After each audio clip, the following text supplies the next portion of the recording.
Les saluda el diácono Óscar López el martes 15 de diciembre, tercera semana del tiempo de Adviento, memoria libre Santa María Crucificada de Rosa.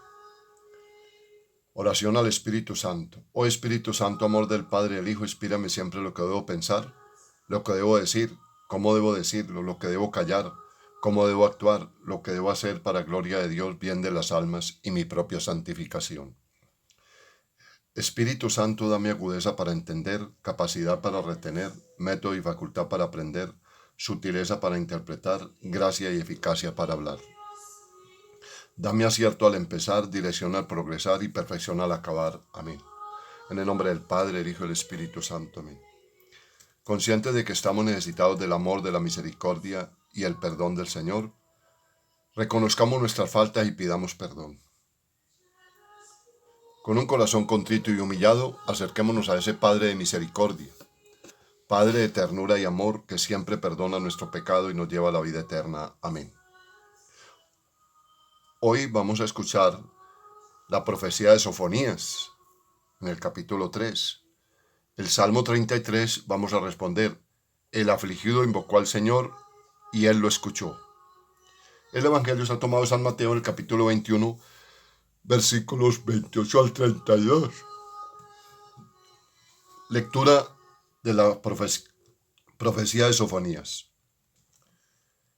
Esto dice el Señor: ay de la ciudad rebelde, impura, tiránica. No ha escuchado la llamada, no ha aceptado la lesión, no ha confiado en el Señor, no ha recurrido a su Dios. Entonces purificaré los labios de los pueblos para que invoquen todos ellos el nombre del Señor y todos le sirvan a una. Desde las orillas de los ríos de Cus, mis adoradores, los deportados, traerán mi ofrenda. Aquel día ya no te avergonzarás de las acciones con que me ofendiste, pues te arrancaré tu orgullosa arrogancia y dejarás de engreírte en mi santa montaña. Dejaré en ti un resto, un pueblo humilde y pobre que buscará refugio en el nombre del Señor. El resto de Israel no hará más el mal, ni mentirá, ni habrá engaño en su boca. Pastarán y descansarán y no habrá quien los inquiete. Palabra de Dios, te alabamos, Señor. Al Salmo 33, el afligido invocó al Señor y Él lo escuchó. Bendigo al Señor en todo momento, su alabanza está siempre en mi boca. Mi alma se gloría en el Señor, que los humildes lo escuchen y se alegren. El afligido invocó al Señor y Él lo escuchó. Contempladlo y quedaréis radiantes, vuestro rostro no se avergonzará. El afligido invocó al Señor, Él lo escuchó y lo salvó de sus angustias. El afligido invocó al Señor y Él lo escuchó. El Señor se enfrenta con los malhechores para borrar de la tierra su memoria. Cuando uno grita, el Señor lo escucha y lo libra de sus angustias. El afligido invocó al Señor y Él lo escuchó. El Señor está cerca de los atribulados, salva a los abatidos. El Señor redime a sus siervos, no será castigado quien se acoge a Él. El afligido invocó al Señor, Él lo escuchó. El Señor esté con ustedes y con tu espíritu. Lectura del Santo Evangelio según San Mateo. Gloria a ti, Señor Jesús. Por la señal de la Santa Cruz de nuestros enemigos, líbranos, Señor Dios nuestro. En aquel tiempo dijo Jesús a los sumos sacerdotes y a los ancianos del pueblo: ¿qué os parece? Un hombre tenía 2 hijos, se acercó al primero y le dijo: Hijo, ve hoy a trabajar en la viña. Él le contestó: no quiero, pero después se arrepintió y fue. Se acercó al segundo y le dijo lo mismo. Él le contestó: voy, Señor, pero no fue. ¿Quién de los dos cumplió la voluntad de su padre? Contestaron: el primero.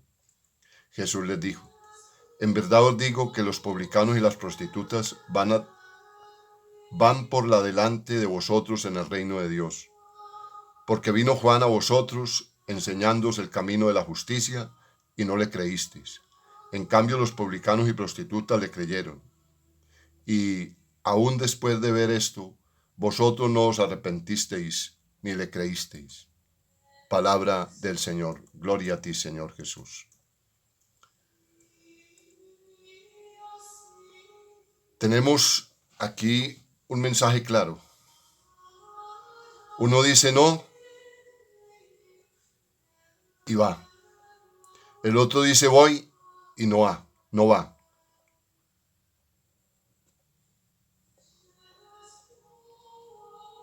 La clave es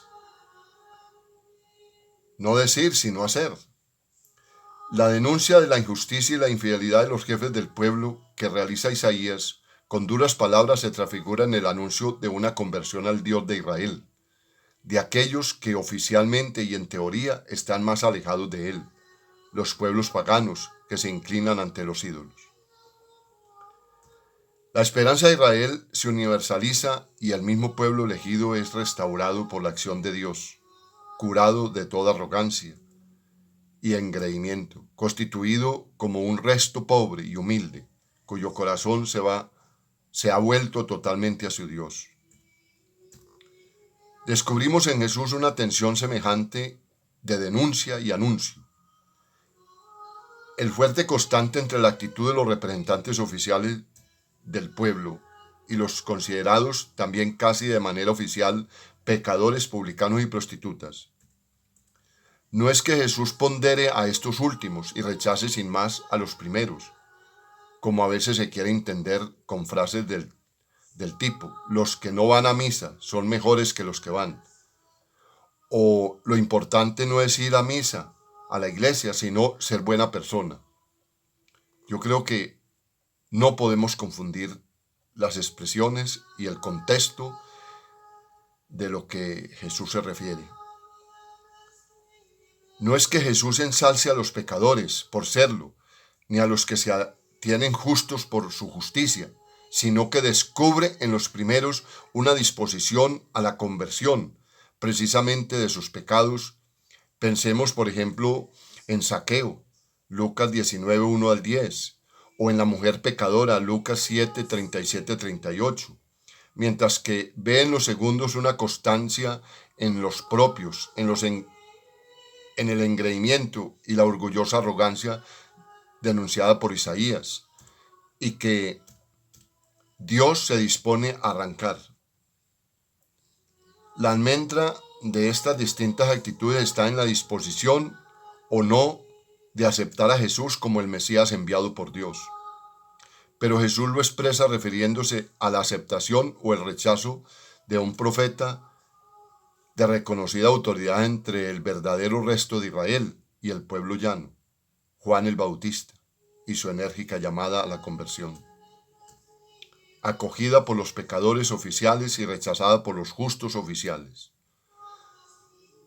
Es algo que yo en varios momentos lo he meditado, y la dificultad que se nos da a nosotros para una auténtica conversión es porque nos creemos muy buenos.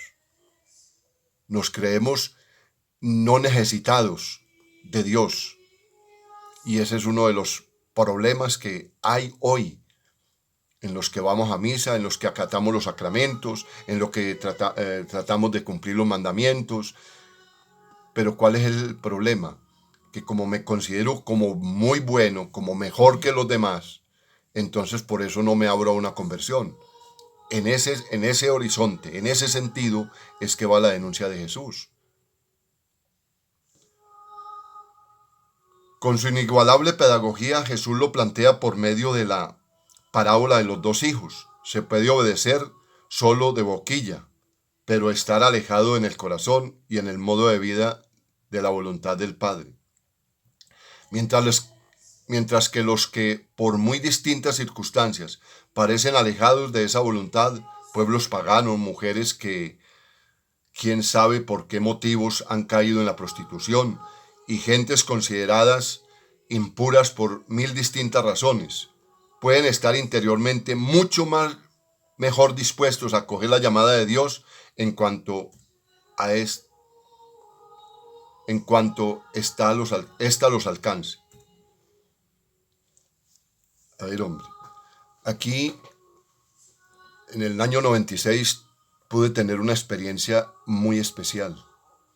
Una mujer que prácticamente nació en la prostitución, Pues si nació en la prostitución y se crió allí en ese ambiente, pues, ¿qué más podía hacer? Seguir ese camino. Pero cuando ella llegó a 43 años empezó a reflexionar. Y la salida no fue fácil. La salida no fue fácil porque tan pronto tomó la decisión de no seguir en esa vida, se le complicó la vida. No podía dormir, no podía conciliar sueño. 4 niños vestidos de blanco la descobijaban. Y entonces vino esta tragedia y esta angustia y esta lucha hasta que por fin un santo sacerdote la atendió en dirección espiritual y supuestamente ella dice que se había confesado muy bien y la mandó a venir a los 15 días después de tener un tiempo de oración con los salmos, con el evangelio y el saludo que le hizo el padre a los 15 días que regresó a la cita. Le dijo, usted dice que se confesó muy bien. ¿Y esos 4 abortos qué? Ahí estaba todo el problema. El sacerdote bautizó a los niños, los sacó de esa tiniebla a la luz y la mujer se recuperó y tomó una determinación muy hermosa, ayudar a todas las jóvenes que quedaban en embarazo y querían abortar para que no abortaran. Entonces mire y verá que una persona que nació en la prostitución, que vivió la prostitución, se acogió al amor de Dios, se acogió a la conversión, se acogió al llamado de Dios. Y eso es lo que el Señor quiere, que acojamos la conversión, que acojamos la sanación interior, que nos aceptemos pecadores y débiles. Para nosotros creyentes de hoy, esta parábola es una fuerte llamada a examinar la calidad de nuestra vida. Por ser creyentes que confiesan su fe, estamos diciendo ya oficialmente que sí, que estamos dispuestos a trabajar en la viña del Señor. Pero bien puede ser que con nuestras actitudes concretas estemos desmintiendo esa disposición y no estemos negando a ir a trabajar. Por ejemplo, si vivimos con engreimiento, creyéndonos superiores a los demás, despreciando de algún modo a los que se encuentran lejos de la fe.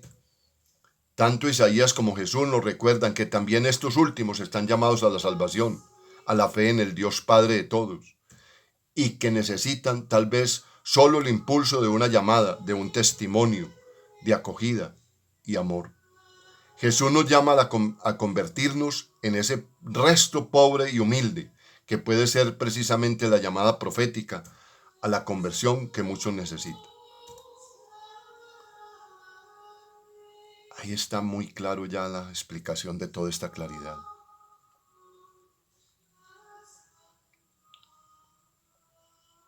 Somos muy dados a señalar que el otro se va a condenar, que el otro se está condenando, que tal cosa, y podemos estar más condenados nosotros por la actitud de arrogancia, de prepotencia, de soberbia, de engreimiento. Y Jesús nos está llamando a la humildad, a la sencillez, a la debilidad, porque es aceptar que somos débiles. Démosle gracias al Señor por esta palabra en este martes de la tercera semana de Adviento, cuando ya estamos casi a las puertas de la venida del Señor a habitar en nuestro corazón. Gloria al Padre, al Hijo y al Espíritu Santo, como era en un principio, ahora y siempre, por los siglos de los siglos. Amén. En el nombre del Padre, del Hijo y del Espíritu Santo. Amén. La Virgen los acompañe. Feliz día.